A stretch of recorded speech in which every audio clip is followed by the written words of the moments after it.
Hi, ഞാൻ നിങ്ങളുടെ സ്വന്തം ടെക്കിച്ചങ്ക്.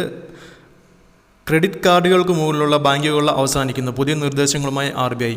നിങ്ങളെല്ലാവരും ഈ വാർത്ത ഒരുപക്ഷെ കണ്ടുപോകണം. ഇതിൻ്റെ ഡീറ്റെയിൽസ് പലർക്കും അറിയില്ല. ക്രെഡിറ്റ് കാർഡ്, ഡെബിറ്റ് കാർഡ് വിതരണവും പ്രവർത്തനങ്ങളും സംബന്ധിച്ച് പുതിയ നിർദ്ദേശങ്ങൾ കൊണ്ടുവന്ന റിസർവ് ബാങ്ക്. ക്രെഡിറ്റ് കാർഡുകൾക്ക് മുകളിൽ ബാങ്കുകൾ നടത്തുന്ന കൊള്ള തടയാൻ RBIയുടെ ഈ പുതിയ നിർദ്ദേശങ്ങൾക്ക് കഴിയും. ഉപയോക്താവിന് ആവശ്യമില്ലാതെ ക്രെഡിറ്റ് കാർഡുകൾ അടിച്ചേൽപ്പിക്കാനോ ചാർജുകൾ ഈടാക്കാനോ ബാങ്കുകൾക്ക് സാധിക്കില്ല. കുടിശ്ശിക അടച്ചു തീർത്തിട്ടും കാർഡ് ക്ലോസ് ചെയ്യാതെ ചാർജ് ഈടാക്കുന്ന രീതിയും ഇനി ഉണ്ടാകില്ല. ക്രെഡിറ്റ് കാർഡുകളുമായി ബന്ധപ്പെട്ട വ്യവസ്ഥകൾ രാജ്യത്തെ എല്ലാ ഷെഡ്യൂൾഡ് ബാങ്കുകൾക്കും, സംസ്ഥാന സഹകരണ ബാങ്കുകൾക്കും, ജില്ലാ കേന്ദ്ര സഹകരണ ബാങ്കുകൾക്കും, എല്ലാ ബാങ്കിംഗ് ഇതര ധനകാര്യ കമ്പനികൾക്കും ഇത് ബാധകമാകും. RBIയുടെ പുതിയ നിർദ്ദേശങ്ങൾ ഇവയാണ്. കാർഡ് ഉടമ എല്ലാ കുടിശ്ശികയും അടച്ച ശേഷം ക്രെഡിറ്റ് കാർഡ് ക്ലോസ് ചെയ്യുന്നതിനായി അഭ്യർത്ഥിച്ചു കഴിഞ്ഞാൽ 7 പ്രവൃത്തി ദിവസത്തിനുള്ളിൽ ഈ അഭ്യർത്ഥനയിൽ നടപടി സ്വീകരിക്കണം. അപേക്ഷ ലഭിച്ച 7 പ്രവൃത്തി ദിവസത്തിനുള്ളിൽ ക്രെഡിറ്റ് കാർഡ് അക്കൗണ്ട് ക്ലോസ് ചെയ്യാൻ ബാങ്കിന് സാധിച്ചില്ലെങ്കിൽ ബാങ്ക് കാർഡ് ഉടമയ്ക്ക് പിഴ നൽകേണ്ടതാണ്. പ്രതിദിനം 500 രൂപയാണ് പിഴ.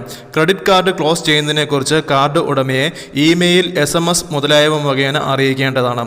ക്രെഡിറ്റ് കാർഡ് ഇഷ്യൂ ചെയ്യുന്ന ബാങ്കുകൾ ക്രെഡിറ്റ് കാർഡ് അക്കൗണ്ട് ക്ലോസ് ചെയ്യുന്നതിനുള്ള അപേക്ഷ സമർപ്പിക്കുന്നതിനായി വിവിധ മാർഗങ്ങൾ ലഭ്യമാക്കേണ്ടതുണ്ട്. Email, ID helpline, interactive voice response, internet banking, mobile app എന്നിങ്ങനെയുള്ള വഴികൾ കാർഡ് ഉടമയ്ക്ക് ഉപയോഗിക്കാൻ സാധിക്കണം. തപാൽ മുഖേനയോ മറ്റേതെങ്കിലും മാർഗത്തിലൂടെയോ അപേക്ഷ അയക്കാൻ കാർഡ് ഉടമയെ കാർഡ് ഇഷ്യൂ ചെയ്യുന്ന ബാങ്ക് നിർബന്ധിക്കരുത്. കാർഡ് ഉടമ 1 വർഷത്തിൽ കൂടുതൽ ക്രെഡിറ്റ് കാർഡ് ഉപയോഗിച്ചില്ലെങ്കിൽ ബാങ്കിന് കാർഡ് ഉടമയെ അറിയിച്ചതിന് ശേഷം ക്രെഡിറ്റ് കാർഡ് അക്കൗണ്ട് ക്ലോസ് ചെയ്യുന്ന നടപടി ആരംഭിക്കാവുന്നതാണ്. 30 ദിവസത്തിനുള്ളിൽ കാർഡ് ഉടമയിൽ നിന്ന് മറുപടി ലഭിച്ചില്ലെങ്കിൽ ബാങ്കിന് അക്കൗണ്ട് ക്ലോസ് ചെയ്യുന്ന നടപടികൾ ആരംഭിക്കാം.